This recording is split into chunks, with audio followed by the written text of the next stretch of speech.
Hello everyone, ভিডিওটা একদিন আগের ভিডিও, কিন্তু আমি এতটা অলস হয়ে গেছি, ভিডিও বানিয়ে তো ফেলি কিন্তু পোস্ট আর করা হয়নি। যাই হোক, এই দিনটা ছিল জেঠুর জন্মদিন, সেই জন্য সকাল সকাল দিদি স্নান করে এই যে এখন চন্দন বাটছে আর মালাটা দিদি পরিয়ে দিল। আর এইদিকে দিদা ফোঁটাটা দিচ্ছিল, যেহেতু বয়স তো হয়েছে, ভালোভাবে বসতে পারে না। বয়স হলে জানোই তো নানান রকমের অসুবিধা থাকে, ওই আর কি। তো যা হোক মা হোক করে মিষ্টি আর ফোঁটাটা দিয়ে একটু আশীর্বাদ করলো জেঠুকে। তারপরে আমার আর কোনো ভিডিওই নেওয়া হয়নি, একেবারে খাওয়ার সময়েরই ভিডিও নিয়েছি।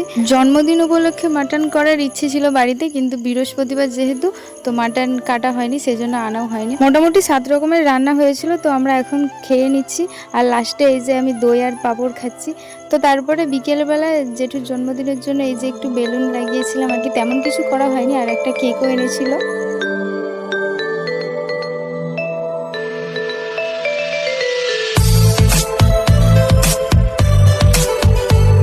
তো সন্ধ্যাবেলা ওইসব হয়ে যাওয়ার পর আমরা একটু বাজারেও গিয়েছিলাম, কিন্তু বাজারে গিয়ে কি কি করেছিলাম সেই ভিডিওগুলো আমি করিনি। যাই হোক, ভিডিওটা এতটাই, কেমন লাগলো জানিও, বাই।